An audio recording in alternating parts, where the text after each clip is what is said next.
नमस्कार।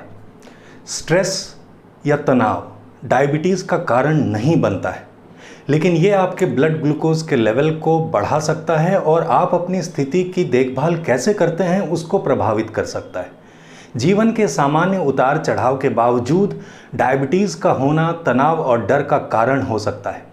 डायबिटीज़ के साथ रहना हमेशा आसान नहीं होता है और जब बहुत से लोग इसे नहीं समझते हैं तो ये कठिन भी लग सकता है। भारत में डायबिटीज़ नहीं बढ़ा है, लेकिन डायबिटीज़ के डायग्नोसिस में काफ़ी वृद्धि हुई है। 25 साल पहले तक डायबिटीज़ पेशेंट्स डॉक्टर के पास तभी जाते थे जब उन्हें पॉलीयूरिया, पॉलीडिप्सिया या कोई और इन्फेक्शन होता था, लेकिन आज स्थिति बहुत ज़्यादा बदल गई है। आज के टाइम में लगभग हर किसी का डायबिटीज़ टेस्ट हो ही जाता है और अगर आपके ब्लड में ग्लूकोज थोड़ा सा भी अधिक है तो आपको डायबिटीज़ पेशेंट करार दिया जाता है और ये डायबिटीज़ के डर की शुरुआत है। आपको ये भी बता दिया जाता है कि डायबिटीज़ एक ऐसी बीमारी है जिसका कोई इलाज नहीं है, जो कि इन रियलिटी सच नहीं है। डायबिटीज़ कोई बीमारी नहीं है। ब्लड में ग्लूकोज का हाई होना एक नेचुरली रिवर्सिबल मेडिकल कंडीशन है।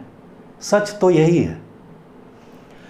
याद रखिए कि अगर आप लंबे समय तक या नियमित रूप से डर में रहते हैं तो आपकी बॉडी में किडनीज के ठीक ऊपर जो एड्रीनल ग्लैंड होता है वो ज़्यादा एड्रीनलीन हार्मोन सिक्रीट करते हैं और एड्रीनलीन जो लिवर और किडनी के लिए कोरोसिव है, सभी ग्लाइकोजन को ग्लूकोज में कन्वर्ट कर देता है। इससे टेम्पररीली आपका ब्लड ग्लूकोज बढ़ जाता है। अब डॉक्टर आपको डायबिटिक बता देंगे। ऐसे में आंकड़ों के हिसाब से तो आप डायबिटिक हैं, लेकिन हकीकत में आप डायबिटिक नहीं हैं। इसलिए अगर आप डायबिटीज़ पेशेंट नहीं हैं तो कृपया अपने आप को डायबिटीज़ पेशेंट ना बनाएं, क्योंकि एक बार जब आप डायबिटीज़ के लिए मेडिसिन शुरू कर देंगे तो आज नहीं तो कल आप निश्चित रूप से डायबिटीज़ पेशेंट बन जाएंगे। और अगर आप एक ट्रू डायबिटिक पेशेंट हैं तो भी इससे आपको डरने की कोई आवश्यकता नहीं है। ब्लड ग्लूकोज को कंट्रोल करना सिंपल है। आपको कम खाना चाहिए और अधिक शारीरिक गतिविधियां करनी चाहिए। अगर आपने मेरे डायबिटीज़ के ऊपर कुछ वीडियोस नहीं देखे हैं तो मैं स्ट्रांगली रिकमेंड करूंगा कि आप डायबिटीज़ के ऊपर जो मेरे चैनल पे एक प्लेलिस्ट है उसको एक बार ज़रूर देखें। इस प्लेलिस्ट में 12 वीडियोस हैं। आई स्ट्रांगली रिकमेंड कि एक बार सभी वीडियोस को देखिए। ये सभी आई ओपनर वीडियोस हैं और इनमें आपको ब्लड ग्लूकोज को नेचुरली कम करने के कुछ मेथड्स भी मिलेंगे और डायबिटीज़ के बारे में पूरा सच जानने के बाद आपको डायबिटीज़ का डर काफ़ी हद तक कम लगेगा। डायबिटीज़ से एक्चुअली पूरा मेटाबॉलिज्म प्रभावित होता है। अगर डायबिटीज़ अनकंट्रोल्ड है तो इसका सीधा असर आपके लिवर, ब्रेन, किडनीज, आंखों, पैरों और नसों समेत सभी ऑर्गन्स पर होगा। अगर आप अपनी डाइट और लाइफस्टाइल के प्रति उचित कदम उठाकर डायबिटीज़ को कंट्रोल करते हैं तो डायबिटीज़ आपके ऑर्गन्स को प्रभावित नहीं करेगा और आपको सामान्य जीवन जीने में मदद करेगा।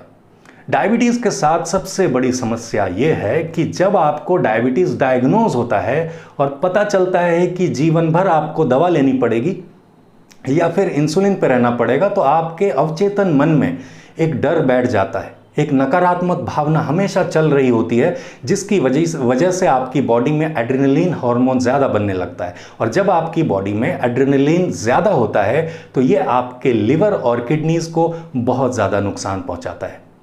और आयरनिकल बात यह है कि आपको लगता है कि ऐसा आपके हाई ब्लड ग्लूकोज की वजह से हो रहा है, जबकि सच्चाई ये है कि अगर आपने अपने आप को पॉजिटिव रख पाया और बिल्कुल भी इससे ना डरे तो हाई ब्लड ग्लूकोज होने के बावजूद आपके शरीर को कोई नुकसान नहीं होता। मैं पर्सनली ऐसे कई डायबिटीज़ पेशेंट्स को जानता हूं जिनका ब्लड ग्लूकोज सालों से 400 के ऊपर रहता है और इनको कोई सिम्टम्स नहीं है, कोई डैमेज नहीं होता, कोई समस्या नहीं होती। बॉडी एक्चुअली यूज्ड टू हो जाती है, एडजस्ट हो जाती है। लेकिन इन सभी लोगों में मैंने एक बात कॉमन पाई है कि ये सभी लोग जिंदगी को लेकर काफ़ी पॉजिटिव हैं, काफ़ी ज़्यादा पॉजिटिव। और पता है, जब भी इन लोगों ने दवा लेकर ब्लड ग्लूकोज को कम करने की कोशिश की है तब इनकी स्थिति दयनीय हो जाती है। डायबिटीज़ के सिम्टम्स इनको तब महसूस होते हैं और जब मेडिसिन नहीं लेते तो बिल्कुल ठीक रहते हैं। ये सुनने में बड़ा ही उल्टा मालूम पड़ता है, लेकिन मैं आपसे मेरा पर्सनल एक्सपीरियंस शेयर कर रहा हूँ, कोई थ्योरेटिकल बात नहीं बता रहा हूँ। ऐसे भी लोग हैं जिनको मैं पर्सनली जानता हूं। डायबिटीज को केवल 2 तरीकों से नियंत्रित किया जा सकता है, फूड एंड एक्सरसाइज, यानी कि सही आहार व्यवहार और व्यायाम। या तो भोजन की मात्रा को कम करने से ब्लड ग्लूकोज कंट्रोल होगा या फिर एक्सरसाइज करने से। और अगर आप इन दोनों का खासा ध्यान रखते हैं तो आप आज नहीं तो कल डायबिटीज से बिल्कुल मुक्त हो जाएंगे। डायबिटीज को कंट्रोल करने के लिए ये 2 आसान तरीके हैं। जंक फूड के अलावा अन्य खाद्य पदार्थ भी डायबिटीज का कारण बनते हैं। मेरा ये मानना है कि भोजन का पश्चिमीकरण या वेस्टर्नाइजेशन से डायबिटीज़ हुआ है। हमारे पूर्वज किसी भी क्रॉनिक बीमारी से पीड़ित नहीं थे क्योंकि वो बहुत ही अच्छी जीवन शैली अपनाते थे और अच्छा पौष्टिक भोजन खाते थे। हमें वही आहार अपनाना चाहिए जो हमारे पूर्वज अपनाते थे, क्योंकि इसमें क्लाइमेटिक कंडीशंस के हिसाब से या जलवायु के परिस्थिति के अनुरूप भोजन शामिल होता था। कुछ डॉक्टर्स का ऐसा मानना है कि चावल खाना डायबिटीज़ पेशेंट्स के लिए अच्छा नहीं है क्योंकि इससे ब्लड ग्लूकोज बढ़ जाता है, लेकिन मैं उनके विचारों से डिफर करता हूँ। डायबिटीज़ पेशेंट्स के लिए इन रियलिटी अनपॉलिश्ड राइस बहुत अच्छा होता है। आधा उबला हुआ चावल या उसना चावल या हाफ बॉइल्ड राइस, ये भी डायबिटीज़ पेशेंट्स के लिए बहुत अच्छा होता है क्योंकि इसमें चोकर होता है। चोकर साबुत अनाज का एक कंपोनेंट होता है जिसको जर्म्स या कीटाणु समेत रिफाइंड वाइट राइस, मैदा या ब्रेड बनाने के लिए हटा दिया जाता है। चोकर में मेटाडिकोल होता है जो इंसुलिन से संबंधित बीमारी के लिए एक बहुत नया उपचार के रूप में काम करने की क्षमता रखता है। मेटाडिकोल में मधुमेह से संबंधित उन बीमारियों के लिए एक नवीन उपचार के रूप में काम करने की क्षमता है जो आज पब्लिक हेल्थ के सामने खड़ी है।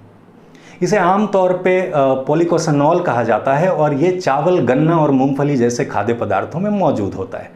एक वीडियो में मैंने बताया था ना कि डायबिटीज़ पेशेंट को मैंने एक बार में 4 गिलास शुगर केन जूस पिलाया और ब्लड ग्लूकोज नहीं बढ़ा, तो बहुत सारे लोगों ने कमेंट करके बोला था कि ये इम्पॉसिबल है। लेकिन प्रत्यक्ष को प्रमाण क्या, मैंने एक्चुअली ऐसा होते हुए देखा है। मेटाडिकोल शुगर केन में हाई होता है और ये काम करता है। अभी इस पे बहुत रिसर्च होना बाकी है। चावल, विशेष रूप से ब्राउन राइस या हाथ से कुटे गए चावल में बहुत सारा डाइटरी फाइबर होता है और चोकर या ब्रैन में मेटाडिकोल नामक एक बहुत ही powerful vitamin D3 receptor stimulator होता है। मेटाडिकोल अधिकांश बीमारियों को बहुत शक्तिशाली ढंग से रोकने के लिए ह्यूमन इम्यून सिस्टम को बढ़ावा देता है। अगर आप डायबिटीज़ पेशेंट हैं तो आधा आटा लीजिए, सिंगल ग्रेन, किसी भी ग्रेन का आटा, और उसमें आधा चोकर मिला दीजिए। इसकी रोटी रेगुलरली खाइए और कमेंट करके मुझे बताइएगा कि क्या फ़र्क पड़ा। I will wait for your comment. Trust me, the bran is magical for diabetes patients. हमारी बॉडी में 20 से 25 हज़ार ह्यूमन जीन्स मौजूद होते हैं और 2.5 ट्रिलियन से अधिक जर्म जीन्स हमारे शरीर में मौजूद हैं, यानी कि रोगाणु जीन्स। और ये हमें पर्याप्त सबूत देता है कि हेरिडिटरी फैक्टर्स डायबिटीज़ होने का प्रमुख कारण नहीं है। ज़रा सोचिए कि डायबिटीज़ एक लाइफस्टाइल डिजीज़ है तो वो गलत लाइफस्टाइल की वजह से होगा ना, फिर वो हेरिडिटरी कैसे हो सकता है? एक नई थ्योरी है जो कहती है कि एक्सेसिव मेडिसिन्स और जंक फूड खाने की वजह से आपकी आंतों को नुकसान पहुंचने की वजह से आप कई बीमारियों की चपेट में आ जाएंगे।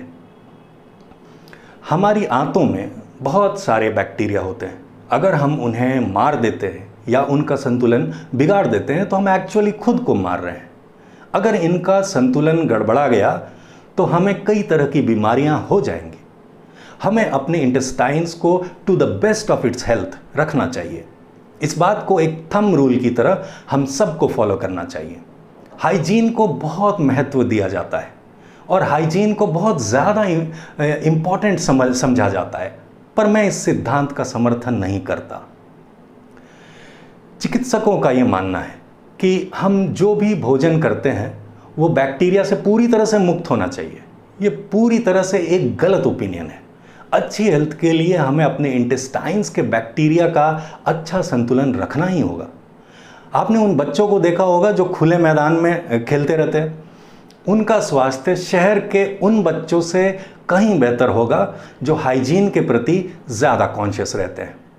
मुंबई में सड़क पर रहने वाले बच्चों और एफ्लुएंट फैमिलीज़ के बच्चों पर एक रिसर्च किया गया था। इस रिसर्च में पता चला कि लग्जूरियस फैमिली वाले बच्चों में सड़क पर रहने वाले बच्चों की तुलना में एस्थमा होने का खतरा 5 गुना अधिक था। मैं 5% नहीं बोल रहा हूँ, 5 गुना अधिक। हम अपने पूर्वजों द्वारा अपनाई गई स्वास्थ्य प्रणाली को भूलते जा रहे हैं। हम पश्चिमी चिकित्सा की नकल कर रहे हैं, जो कि सही नहीं है। अमेरिका में जो कुछ भी आजमाया गया है, हम उसी की प्रैक्टिस करते हैं। अगर अमेरिकन्स मेडिकल पर्पस के लिए मूत्र का सेवन करने का निर्णय लेते हैं, तो हम आंखें बंद करके उसका पालन करते हैं। एक बार एक व्यक्ति ने हमारे पूर्व प्रधानमंत्री स्वर्गीय मोरारजी देसाई से पूछा कि वो हेल्थ बेनिफिट्स के लिए अपना ही मूत्र क्यों पीते हैं। मोरारजी देसाई ने इस पे कहा कि आप जो दवा खाते हैं ना, वो 20-30 से अधिक प्रजाति के जानवरों के मूत्र से बना है।